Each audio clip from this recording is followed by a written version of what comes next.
Ever feel like you walked into a data party and everyone's speaking a language you barely recognize? Like you're trying to order a drink, but the menu's all in? Yeah, Algorithms? I know that feeling. That's the AI world for a lot of BI folks.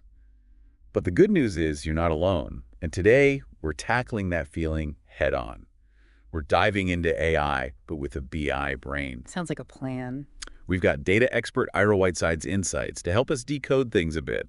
Think of it as our Rosetta Stone for data, breaking down those walls of jargon. And what's fascinating is that those walls might be more like curtains. Oh, how so? Well, Ira points out something that's often overlooked. BI and AI, they actually share a history, even a common language in a way.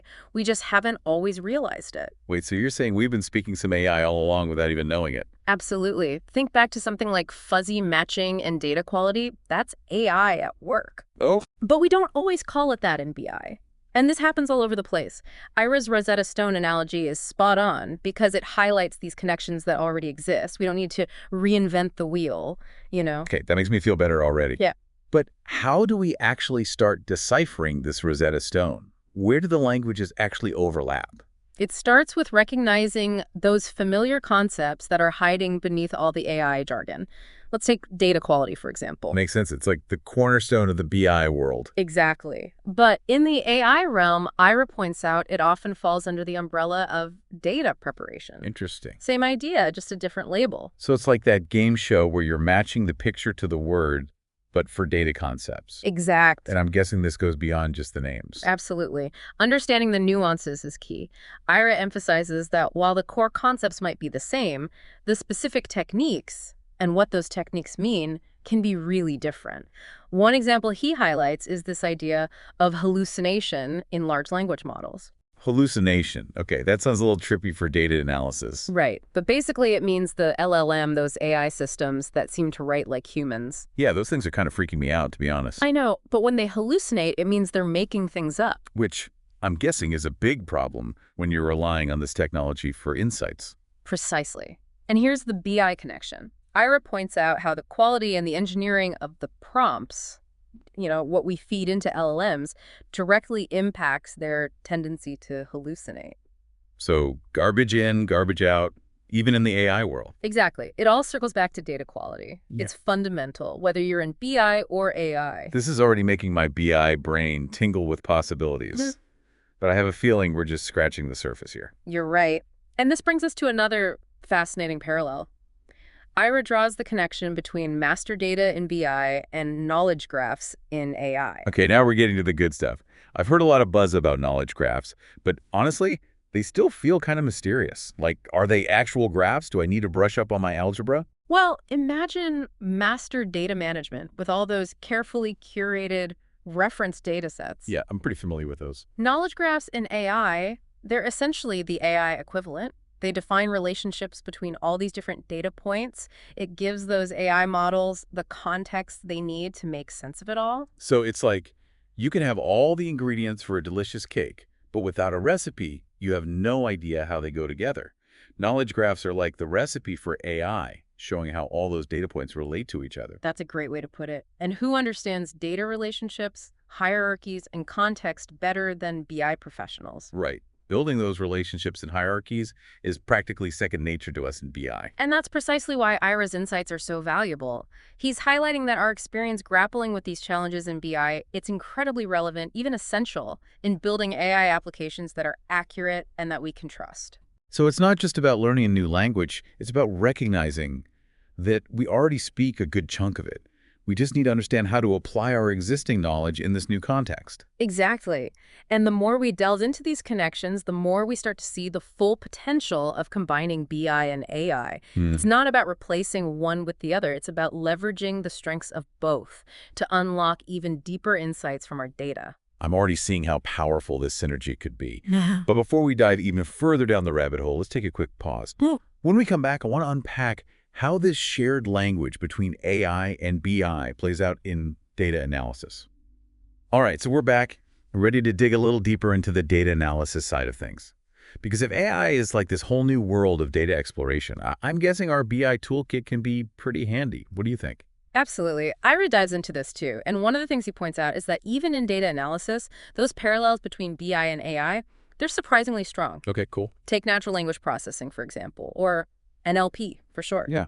Okay, NLP. That's one of those terms I've definitely heard thrown around, but honestly, I still get a little lost on what it actually does. It's simpler than it sounds. NLP is essentially how computers understand and process human language. Okay, so like how chatbots can kind of hold a conversation. Exactly. And Ira points out that we've actually been using NLP in BI for a while now. Really? Think about things like sentiment analysis, gauging how customers feel based on their text feedback. Oh, right. Yeah, we're doing that more and more these days. Exactly. That's NLP at work. But where it gets really interesting is in AI, specifically with those large language models we talked about earlier. You mean the ones writing poetry in code, like they're Shakespeare crossed with a tech whiz? Exactly. NLP is understand the relationships between words, phrases, even those subtle nuances of language. So NLP is like their crash course in human communication, which then allows them to generate those human-like responses everyone's talking about. Right. And this is where Ira's point about the importance of reference data in AI really clicked for me, because it reminded me so much of working with BI tools.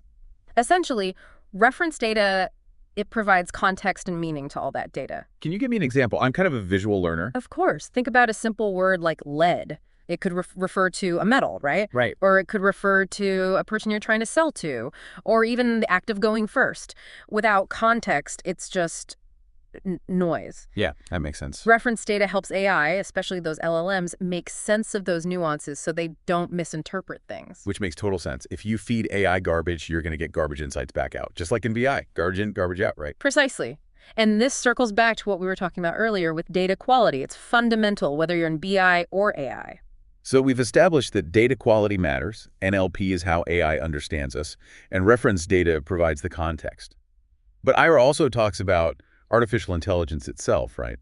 What's his take on how that core concept connects to BI? So he actually defines AI as a predictive flowchart process where business questions lead to answers based on actual facts. In essence, it's using data to answer questions and make predictions. Which, to be honest, sounds a lot like what we do in BI, just maybe with a fancier title. That's the beauty of it. We're already familiar with this process. But here's where it gets even more interesting. Ira points out that while traditional BI often focuses on historical data, AI can take things a step further. It can incorporate those historical trends, external data sources, even real-time information to make more nuanced, more complex predictions. So it's like BI with a turbo boost. Yeah. Taking all our existing knowledge and adding this whole other layer of predictive power. That's a great way to put it.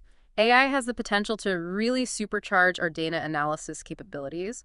But as Ira reminds us, even with all this advanced technology, the foundation remains the same. It all starts with asking the right questions.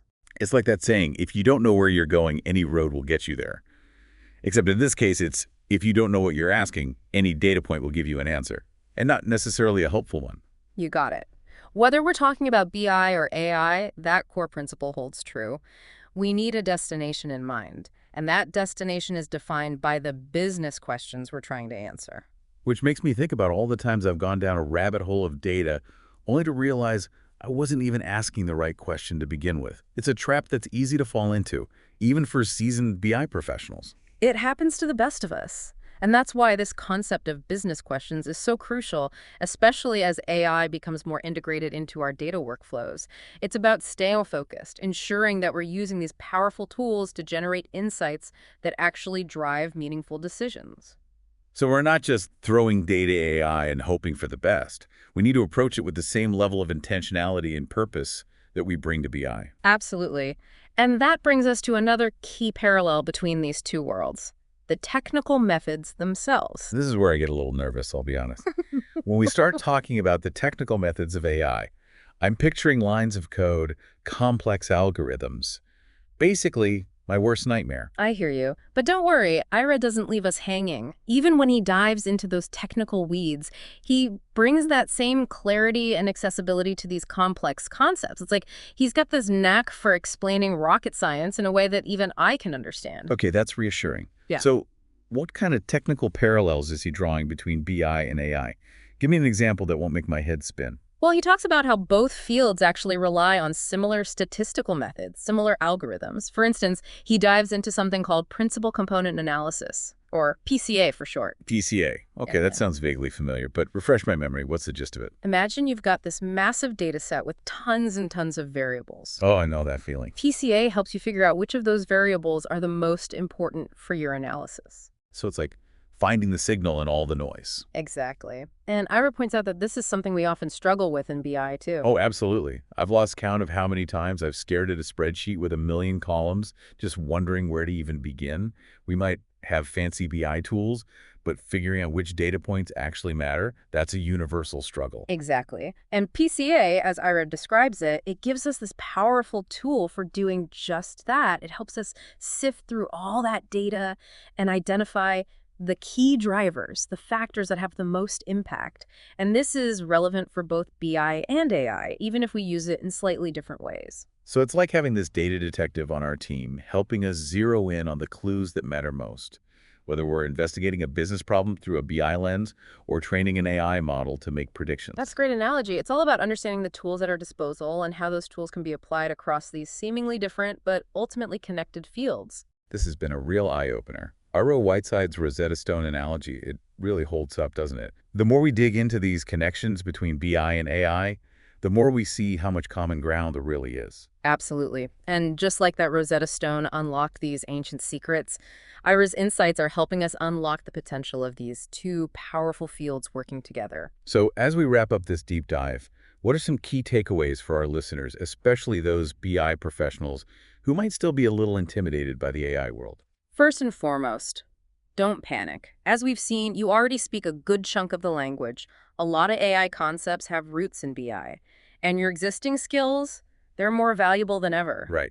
Don't underestimate all those years of wrestling with data, figuring out how to make it make sense. That's gold in the age of AI. Exactly. Second, embrace that cross-pollination of ideas. The more we can bridge the gap between these fields, the better equipped we'll be to unlock the true potential of our data. It's about recognizing that we're not just BI professionals or AI specialists. We're all data explorers at heart. And the more tools we have in our toolkit, the more amazing discoveries we can make. Well said. And that brings us to the most important takeaway of all. Never stop asking questions.